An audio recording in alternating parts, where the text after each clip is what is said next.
Okay, so most of the next couple problems are going to be very similar to the one that we did up here, where it's all about how can you draw a radius in your picture in order to solve for a missing side length. All right, so essentially it's an application of Pythag. So if you look at this example, it says, again, find the length of TV to the nearest hundredth. Okay, so that means that I need to find the length of this entire segment right here. That's my goal.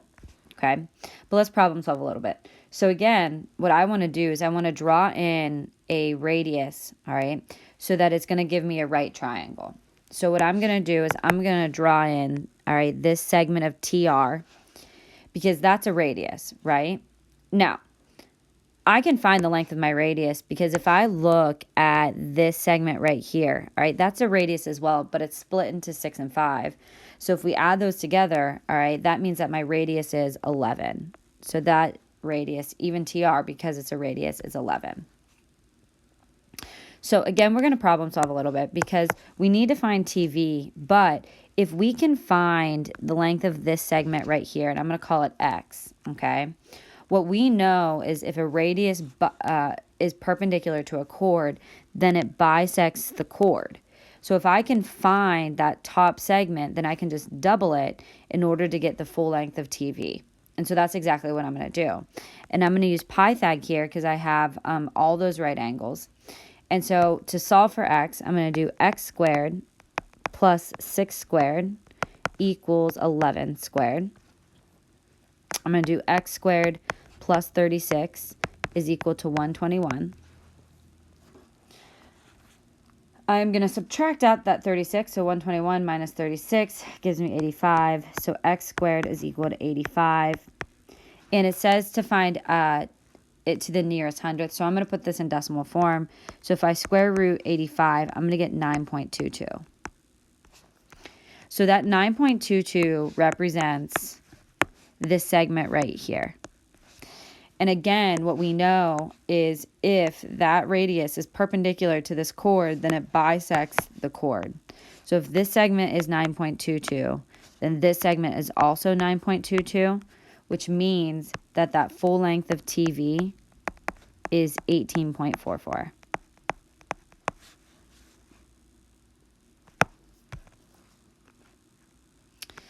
Okay, let's go ahead and look at example 4.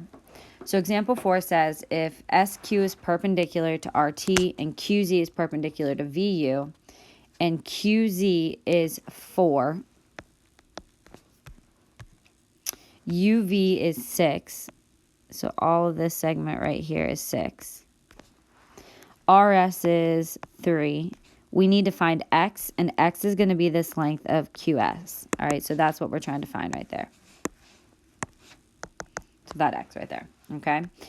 So let's go ahead and just focus on RT for a second, okay? So what we know is if a radius, all right, is perpendicular to a chord, then it bisects the chord, all right, into congruent segments. So if RS is 3, then ST also has to be 3, which means that this full segment right here is 6. So what does that mean? All right, so what I'm going to now look at is the fact that these two segments right here of UV and RT are congruent. And this last theorem that we had all the way up here that says that, here it is, all right, two chords are congruent if and only if they are equidistant from the center, right? And so in this picture, we saw that perpendicular distance from the center to the chords would have to be congruent. So it's the same idea here, all right, where we just proved that the chords are congruent.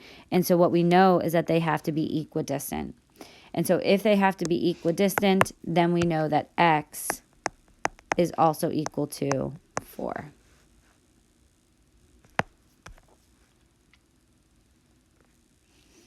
Okay. All right, so we're going to go ahead and skip example 5, and we're going to come down here to example 6, okay? So on example 6, it says that AB has a length of 8. So AB has a length of 8. OD, all right, so I'm going to draw that in, has a length of 5. OY is congruent to OX, And what I need to tell you guys as well is that these are right angles.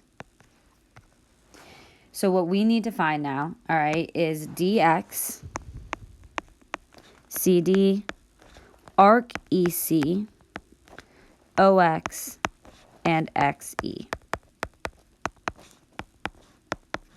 Okay. So here we go. What I know, all right, here, is that if this full length of AB is 8, and because it is perpendicular to this chord, it splits this chord into congruent segments. So what I know is that this segment right here is 4, and this segment right here is 4. Okay? So I'm going to get rid of this 8 right here just because it's just kind of in the middle. So what I know, though, is that these chords are equidistant, all right, from the center. So I know then that this chord of AB is congruent to this chord of DC. So this DC is also 8. But because OX is perpendicular to DC, what I know is that these two segments right here have to be congruent. So then this has to be 4, and this has to be 4. So the length of DX is 4. And then the length of CD is 8.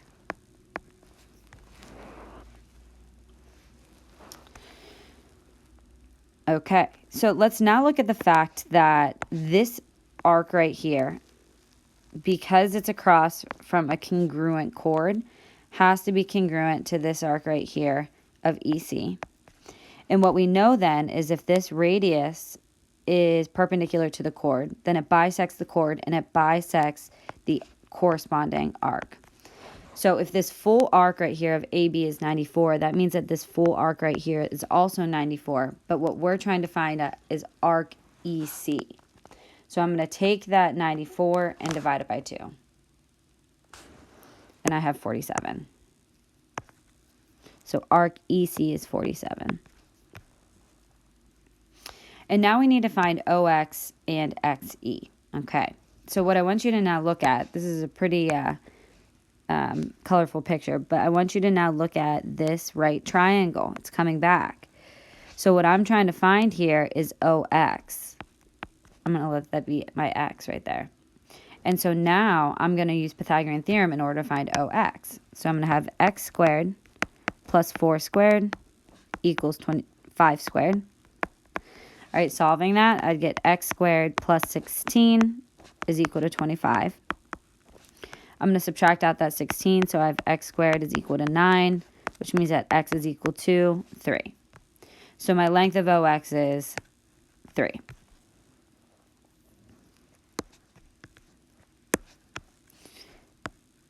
Okay, so my last step is to find the length of XE, all right, which is this segment right here.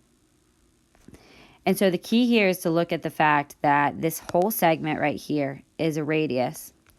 This whole segment right here is also a radius, so they have to be congruent. So if this length is 5, that means that this radius also has a length of 5. And if this part of the radius is 3, then that means that this part of XE has to be 2. So XE has to be 2.